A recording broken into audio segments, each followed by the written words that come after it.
మన లైఫ్ చాలా సింపుల్, కానీ మనమే మన సొంత ఆలోచనలతో దాన్ని చాలా కాంప్లికేట్ చేసుకుంటాం. ఇది కామెడీగా ఉన్న ఇదే ఫ్యాక్ట్. ప్రతిసారి ఏదైనా కష్టం వచ్చినప్పుడు ఈ కష్టం మనకెందుకు వచ్చింది అనుకోవడం కంటే దాని నుంచి మనం ఏం నేర్చుకున్నాం అనేది ఇంపార్టెంట్. ఏంది వీడు సడన్ గా మోటివేషన్ స్టార్ట్ చేసిన అనుకుంటున్నారా? ఇది మోటివేషన్ కాదు, నేను నేర్చుకున్న బిగ్గెస్ట్ లెసన్. మన దగ్గర లేని వాటి గురించి ఆలోచించి ఉన్న వాటిని సరిగా ఉపయోగించుకోలేకపోతే ఇంకొకటి పక్కన వాళ్ళ పైన ఆధారపడడం. ఇందులో మనకి ఎవరైనా హెల్ప్ చేస్తే బాగుండు, ఇది ఎవరైనా నేర్పిస్తే బాగుండు, మనకు లక్ లేదు, కలిసి రాలేదు, ఇవన్నీ పక్కన పెట్టి ప్రాక్టికల్ గా రియాలిటీ గురించి ఆలోచిద్దాం. మనకు వచ్చే ప్రతి ప్రాబ్లం ఒక 10 నిమిషాలు కరెక్ట్ కూర్చొని ఆలోచిస్తే సాల్వ్ అయ్యే ప్రాబ్లమే. నేను నా పర్సనల్ ఎక్స్పీరియన్స్ గురించి చెప్తా వినండి. ఈ చెన్నైకి వచ్చిన కొత్తలో చాలా స్ట్రగుల్స్ ఉండే. ఇక్కడ ఈ ఫుడ్, ఈ వాతావరణం, ఈ మనుషులు అంత చిరాకు వచ్చేది. ఈ చెన్నైలో జాబ్ నా వల్ల అయ్యేటట్లేదు, నేను బంద్ చేస్తా, ఇంటికి వచ్చేస్తా అని చెప్పి ఇంట్లో వాళ్ళు కూడా నీకు నచ్చినంతసేపు చేయి, ఇక నీకు ఓపిక పోయినప్పుడు బంద్ చేసి వచ్చేసి అని చెప్పారు. ఎగ్జాక్ట్ గా 3 months బ్యాక్ అనుకుంటా ఒక రోజు ఆఫీస్ కి చాలా తొందర వెళ్ళిన. ఎంత తొందర అంటే అప్పటి వరకు మా కొలీగ్స్ ఇంకెవరు రాలేదు. సర్లే మెల్లగా వర్క్ స్టార్ట్ చేద్దామని చెప్పి బ్యాగ్ లోపల పెట్టి బయట ఒక సెక్యూరిటీ గార్డ్ ఉండే, ఆయన దగ్గరికి వెళ్ళి ఆయనతో మెల్లగా ముచ్చట పెట్టడం స్టార్ట్ చేసి, ఆయన హిందీ, ఆయన బీహార్ నుంచి వచ్చిందంట, 2 years అయిందంట వచ్చి. ఆయన అడిగినుంటే నేను అన్న మీ శాలరీ ఎంత, మీ షిఫ్ట్లు ఏంటి,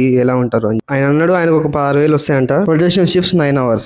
తను ఇంకో రూమ్ తీసుకొని తను ఒకడే ఉంటున్నాడు. ఇది చెప్పడానికి సిల్లీగా ఉన్నా కానీ అప్పుడు నాకు అనిపించింది, తనతో కంపేర్ చేసుకున్నప్పుడు శాలరీ గానీ, వర్క్ గానీ, అకామిడేషన్ గానీ నాదే బెటర్. ఇంకా ఇక్కడ ప్లేస్ గురించి తను ఒక్క నెగిటివ్ వర్డ్ కూడా చెప్పలేదు. అప్పుడు నాకు అర్థమైంది, నిజం చెప్పాలంటే సిగ్గు వచ్చింది. లేని వాటి గురించి పక్కన పెట్టు, ఉన్న వాటిని ఉపయోగిస్తామని చెప్పి 10 నిమిషాలు కూర్చొని ఆలోచించి నాకు కనిపించిన మేజర్ ప్రాబ్లం ఫుడ్. దాన్ని సాల్వ్ చేయడానికే పీజీ నుంచి రూమ్ కు మాట్లాడు. ఇప్పుడు చెన్నై మీద ఒపీనియన్ మారింది. ఇంకా కొన్ని కొత్త పనులు మొదలు పెట్టినా, వాటి గురించి నెక్స్ట్ వీడియోలో మాట్లాడదాం.